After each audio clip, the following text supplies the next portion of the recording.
And then, ito na yung printer. Yung Waybill printer. Ayan.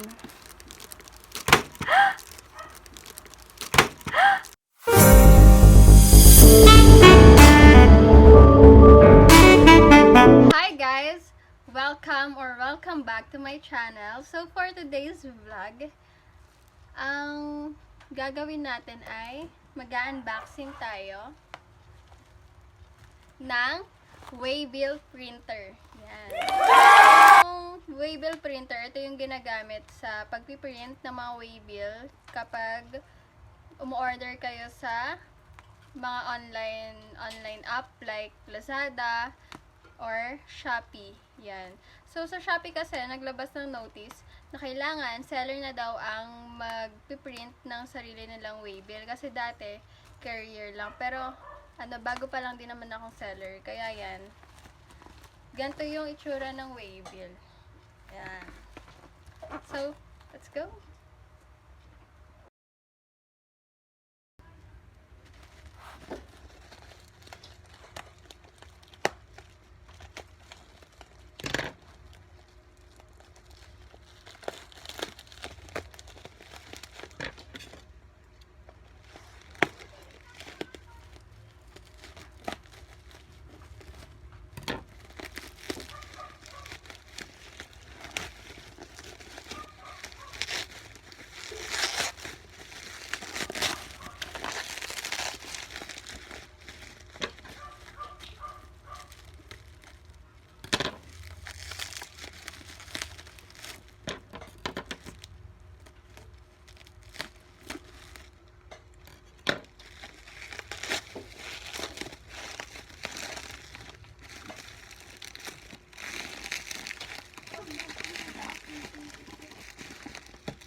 Oh my God.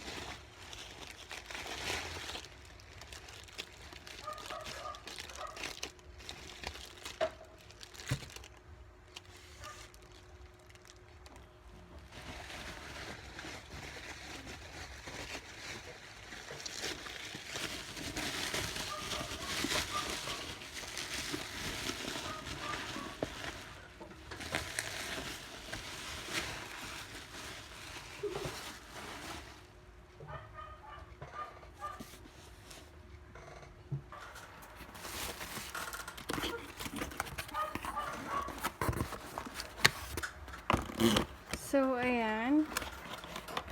May bali box na box siya. Ayan. Ito yung sa lagayan ng sticker. So, kanina, habang nag-unbox pala ako, nasa labas siya ng kahon itong sticker. Kasi dun sa shop na pinagbilhan ko is may free na 250 sheets of stickers.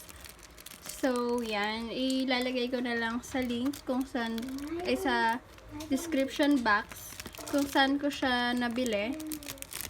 Kung saang shop. So, ito pa yung Waybill printer na to is worth 3,899. Ayan. Ito yung sa unang box. Yung lagayan ng sticker. And then, may isa pang box.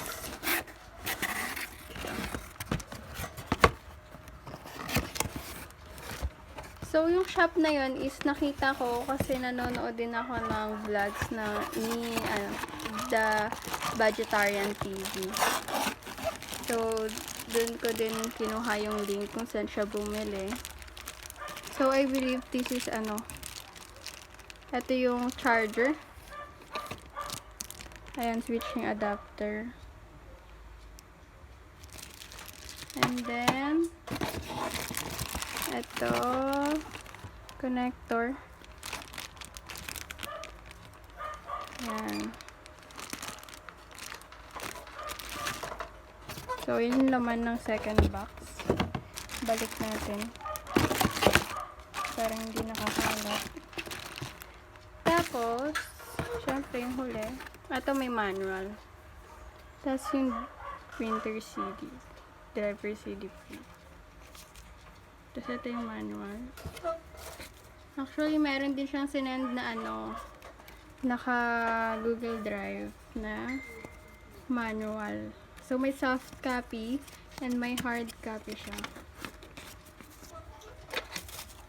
And then, ito na yung printer. Yung Waybill printer. Ayan.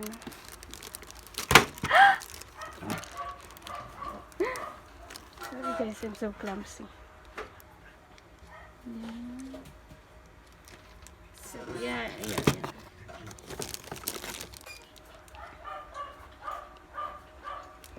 So, dito siya i-on. And, yeah. Yung manual, yung lagay ng sticker, yung Waybill mismo, yung connector and the charger, and then the sticker. Yan yung laman niya. Worth 3,899. Yan, hi guys. Hindi na muna magkakaroon ako ng separate video for the yung pag-setup tsaka pagbigay ng example kung paano mag-print. Kasi newbie pa lang din naman ako na seller sa Shopee. So, wala pang order sa akin. And hindi ako makapagbigay ng example. So, kapag may umorder na lang sa akin, tsaka ako na lang din kayo bibigyan ng video kung paano to i-set up yung Waybill printer, and then kung paano mag-print sa Waybill printer. Yun lang. Thank you for watching. Subscribe to my vlog. Like, share, and subscribe. Bye-bye!